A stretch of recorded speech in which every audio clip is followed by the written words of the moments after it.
My name is Jack, or at least, that's the name on the documents that still exist for me. For 15 years, I served my country. I wasn't a soldier, not in the traditional sense. I wasn't a spy who stole secrets or recruited assets in foreign capitals. My job was quieter, more creative. I was a storyteller. I worked for a very specific, very well-funded department of the Central Intelligence Agency. Officially, we were the Office of Atmospheric and Terrestrial Phenomenon Analysis. Unofficially, we were the cleaners, the men who came in after the impossible had happened, and whose job it was to create a more plausible, more boring, and more officially sanctioned version of the truth. You see, the world is full of unexplained lights, strange radar returns, and honest, sober people who swear they saw something that defied physics. My job wasn't to find out what they saw. My job was to give them a better story, a story they could live with, a story the evening news could report without causing a panic. The art of the lie is not in its complexity, it is in its profound, unshakable mundanity. I remember a case a few years ago. Louisiana, the Bayou, a compelling one. Half a dozen witnesses, including 2 local sheriff's deputies, saw a silent black triangular craft, big as a football field, hover over a cypress swamp for almost 10 minutes before ascending straight up, without a sound, and vanishing. It was a classic Class 4 event, high credibility witnesses, multiple vectors of observation, a real mess. I was on the ground within 6 hours. My kit wasn't filled with weapons or spy gadgets. It was filled with props. I had fragments of a high-altitude weather balloon, custom-made in our labs, complete with faded Cyrillic lettering to suggest Russian origin. I had chemical pellets that, when dissolved in the swamp water, would create a temporary, low-level phosphorescence. I spent my first night planting the debris, sinking the balloon fragments into the soft mud where they would inevitably be found. The next day, I met with the deputies. They were good men, honest men, shaken to their core. I didn't challenge their story. That's the first mistake an amateur makes. You never tell a witness they're wrong. You make them a partner in discovering a different truth. I listened. I nodded. My face was a mask of sincere, professional concern. I recorded their statements, my expression full of gravity. I made them feel heard. Then, I started weaving the new story. "The silence is what gets me," I said to them, my voice full of thoughtful curiosity. Usually, with an atmospheric event, you get a pressure change, a sound you can feel. I showed them falsified atmospheric data I'd prepared, showing a rare temperature inversion over the swamp that night. This could create an acoustic dead zone, I mused, as if discovering it with them.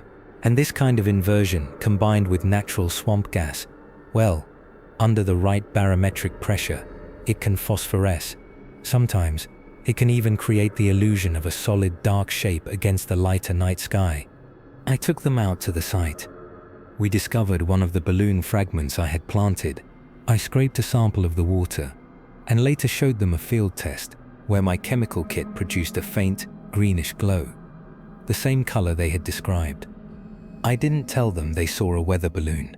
I led them, step by step, to a place where they could come to that conclusion themselves. I gave them a plausible, scientific-sounding narrative that allowed them to keep their dignity, to rationalize the impossible thing they had seen. Within 48 hours, the official story was set. A stray Russian meteorological experiment had malfunctioned, its strange payload reacting with swamp gas during a rare weather event. The deputies became the heroes who had solved the mystery. The story made the local news, a quirky little piece of color, and then it vanished, as it was designed to. The case was closed. Another fire put out. Another tear in the fabric of reality, neatly patched over with a plausible, boring lie. That was my art. I was the best at it. I believed in my work. I believed it was a necessary service, because I believed, with the deep, unshakable cynicism of a man who has seen the sausage get made, that there was nothing really behind the curtain, just weather phenomena, drone tests, mass hysteria, and the desperate human need to see patterns in the chaos. I was a priest of a very practical religion, and our one commandment was this: there is nothing out there. I believed that. Right up until the night of the Sonoran Desert assignment. The night I was sent to tell my last lie. The night my own story, the one I had so carefully constructed for myself, came to an end. The night I stopped being the cleaner and became the mess. The truth is a quiet whisper, easily lost in the noise of the official story. If you find value in these journeys into the shadows, let us know you're out there by leaving a like. It helps us know which signals are getting through. To ensure you don't miss our next broadcast from beyond the veil of the known, subscribe and activate the notification bell. Join our community of seekers. Stay vigilant. I was in a sterile hotel room in Phoenix, the air conditioning blasting to keep the 100-degree heat at bay, when the call came. My secure terminal, a hardened laptop that looked like a block of solid grey plastic, chimed twice. The screen lit up with a single word: Shepard. I put on my headset. Go for Jack. Shepard's voice was exactly as it always was. Calm, paternalistic, with no discernible accent and a complete lack of emotion. It was the voice of the agency itself.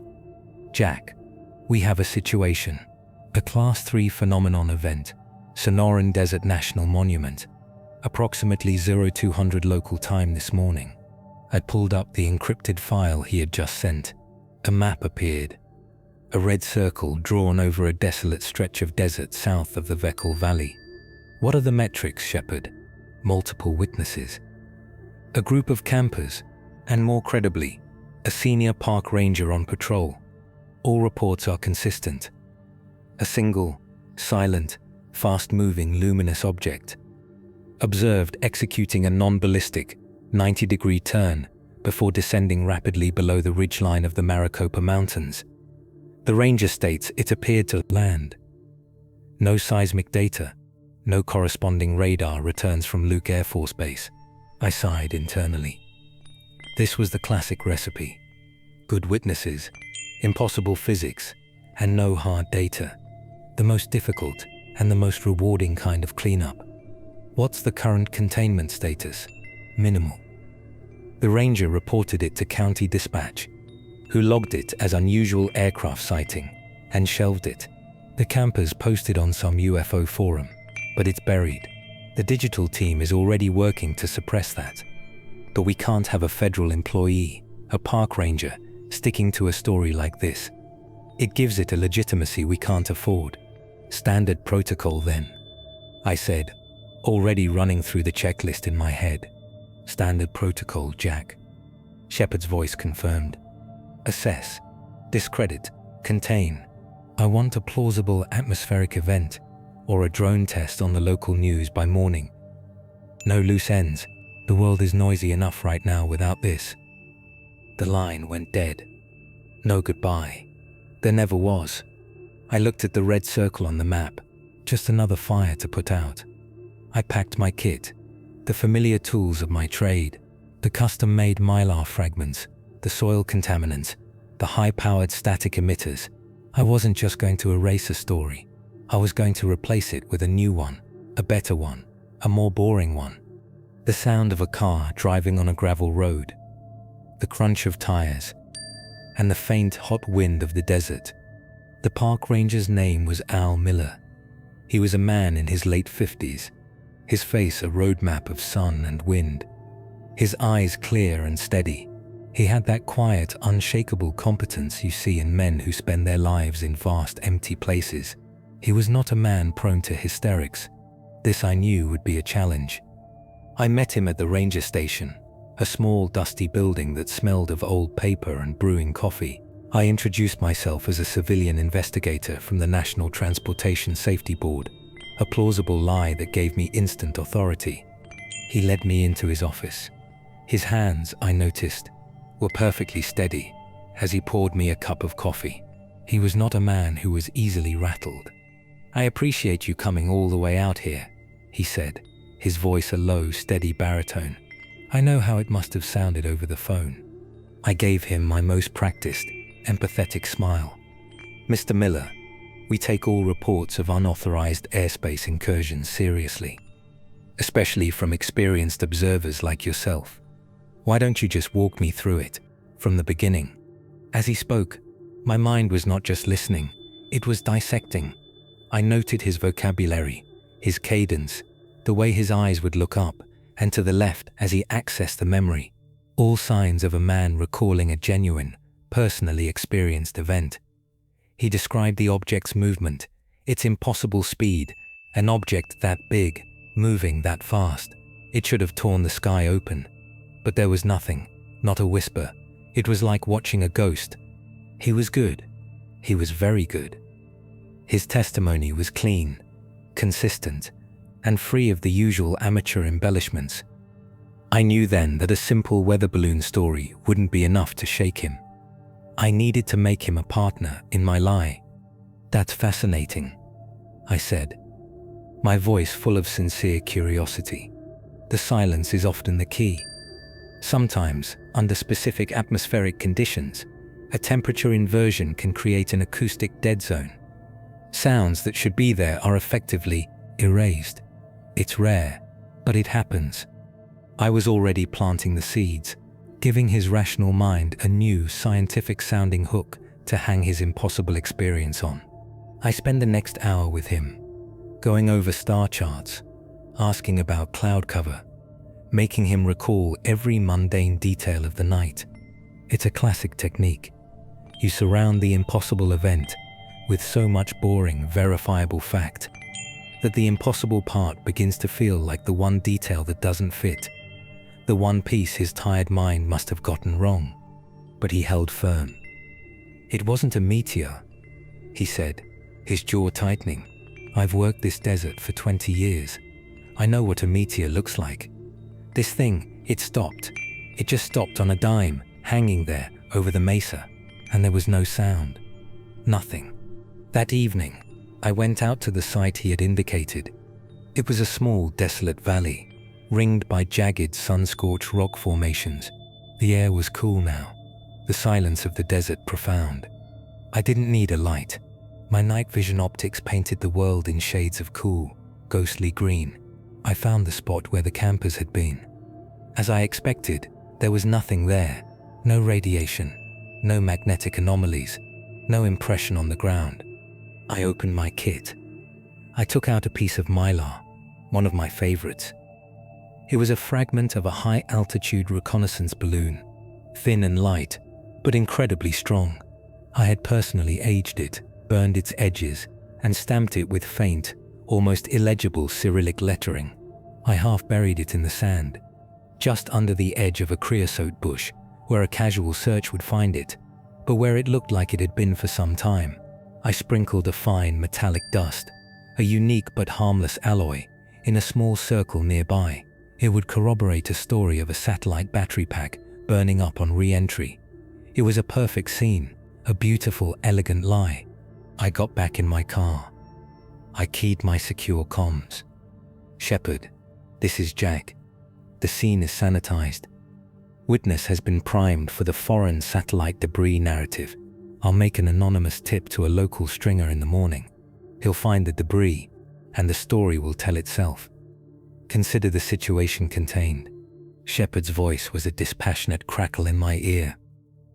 "Good work, Jack. Proceed to exfil. Sharma out." I started the car and drove away, the dust from the valley glowing in my taillights. I felt the familiar, clean satisfaction of a job well done. Another tear in the fabric of reality, neatly patched over. Another ghost busted. I felt nothing for the ranger, Al Miller.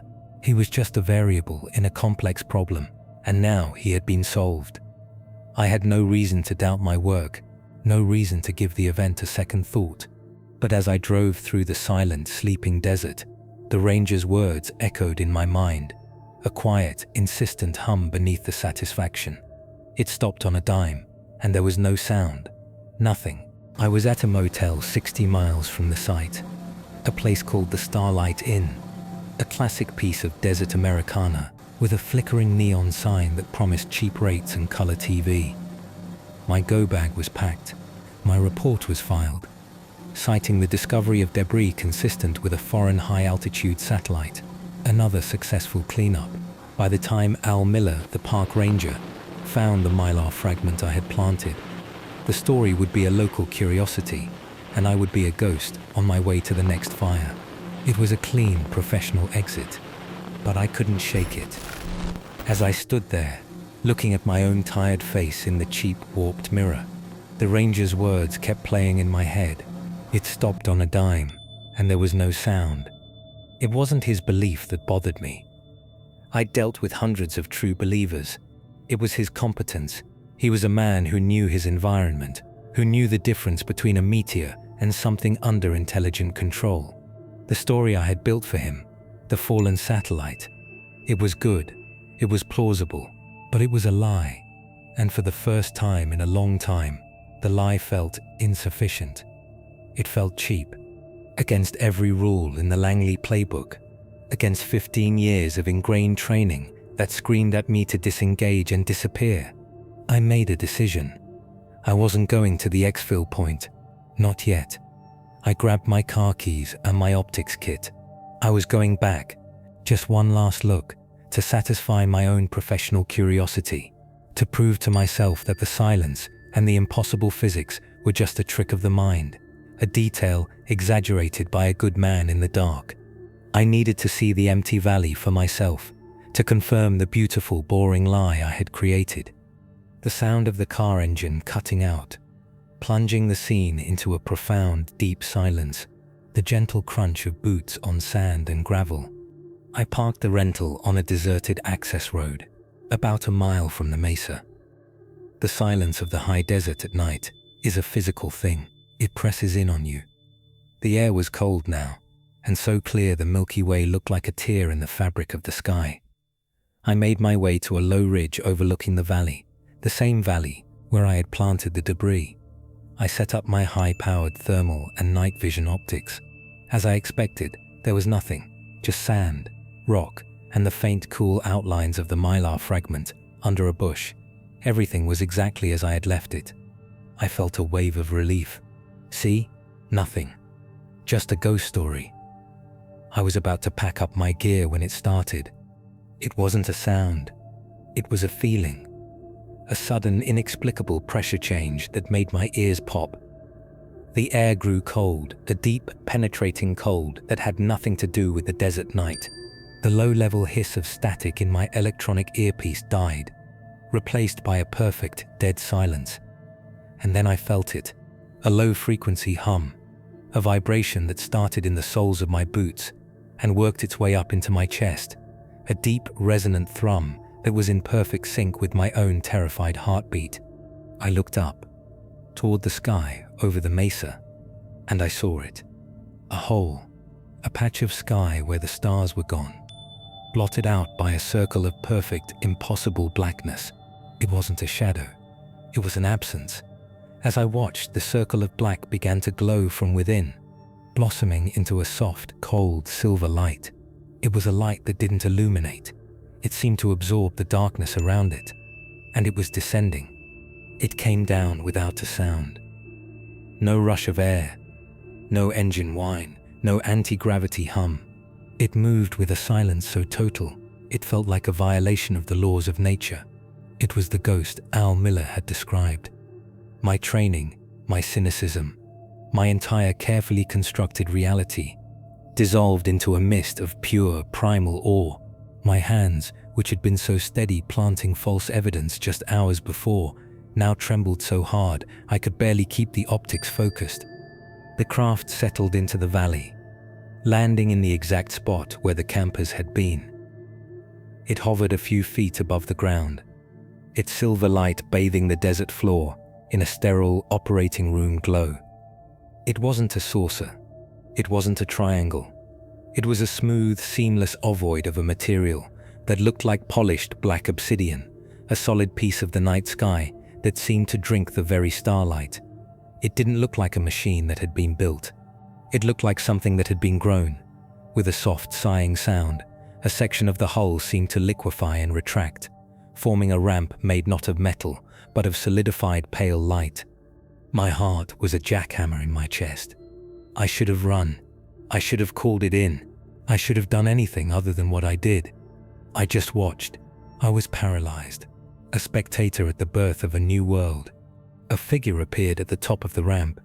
It was tall, impossibly slender, its limbs long and multi-jointed. It seemed to be made of shifting liquid shadow, a humanoid shape that was constantly, subtly flowing, as if it were a column of smoke in a windless room. It moved down the ramp, its feet never seeming to quite touch the light. It stopped at the bottom and stood there, its featureless head turning slowly, surveying the empty desert. It turned in my direction. There were no eyes, no face, but I felt it lock onto me. I felt a gaze that pinned me to the rock, that saw through my optics, through the night, through my very skull. And then, a presence bloomed in my mind. It wasn't words. It was a feeling, a tsunami of pure, raw emotion. I felt an age so vast it was nearly indistinguishable from infinity. I felt a weariness so profound it felt like the heat death of the universe. And I felt a sorrow, a deep, lonely, searching sorrow. It was the feeling of a castaway, adrift on an ocean of stars for longer than the human race has existed. It wasn't hostile. It wasn't here for us. It was just lost. In a hurried tone, the feeling vanished, leaving me gasping. The cold desert air searing my lungs. My training, my instinct for self-preservation, finally broke through the paralysis. I scrambled for my secure sat phone, my fumbling fingers barely able to work the keypad. I dialed Shepard's emergency line. Shepard, code Nightfall. I repeat, code Nightfall. It's real. I am looking at a non-terrestrial craft and its occupant. It has landed. Shepard, it's not what we thought. Tinitli, the silence on the other end of the line, was the loudest sound in the universe. I could hear the faint, distant hum of his control room. I waited, 10 seconds, 20. It felt like a lifetime. But then, his voice came back. It was as calm and as steady as if I had just ordered a pizza. It was the calmest, most terrifying sound I have ever heard. Agent, your biometric feed indicates an elevated heart rate and signs of acute stress. There is no nightfall event. You are experiencing a mission-induced psychological break.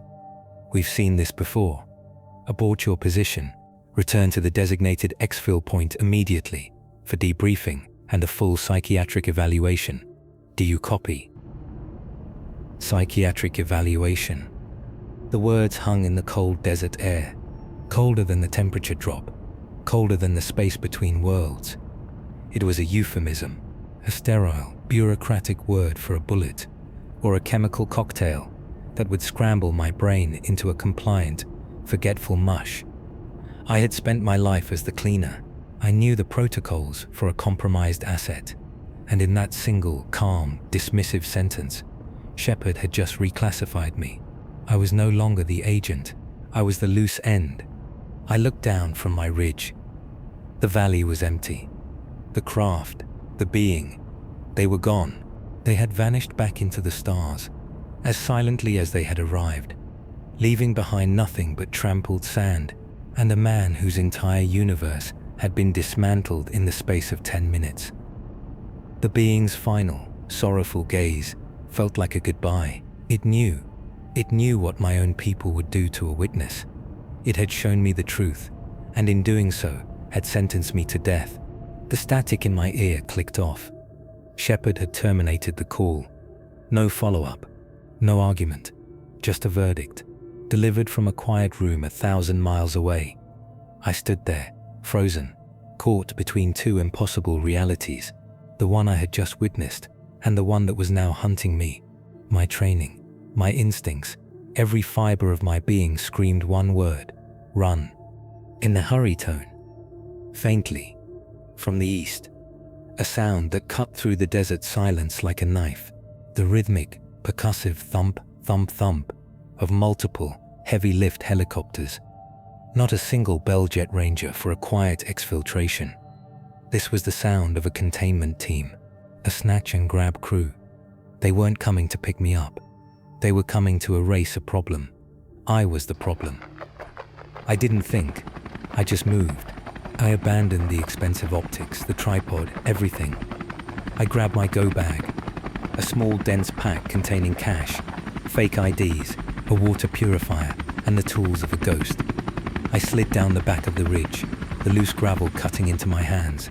The helicopter sounds were getting louder now, the sound waves bouncing off the canyon walls, making it impossible to tell their exact direction. They were hunting. My old life was over. My new mission had just begun. The objective: survive. I ran. I plunged into the labyrinth of arroyos and canyons, my body screaming in protest, but fueled by a pure, clean shot of adrenaline. My world shrank to the next shadow, the next rock outcropping, the next patch of darkness.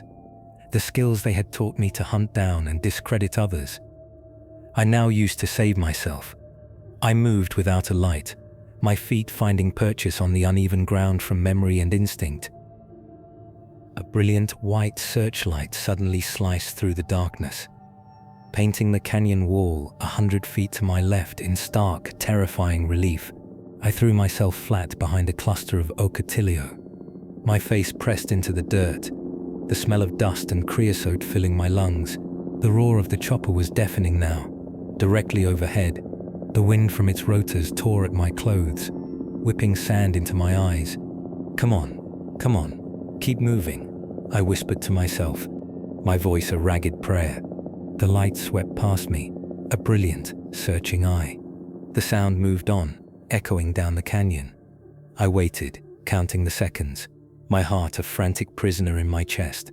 Then I was up again, running, my lungs on fire, my only thought to put distance between myself and the lie that was now hunting me.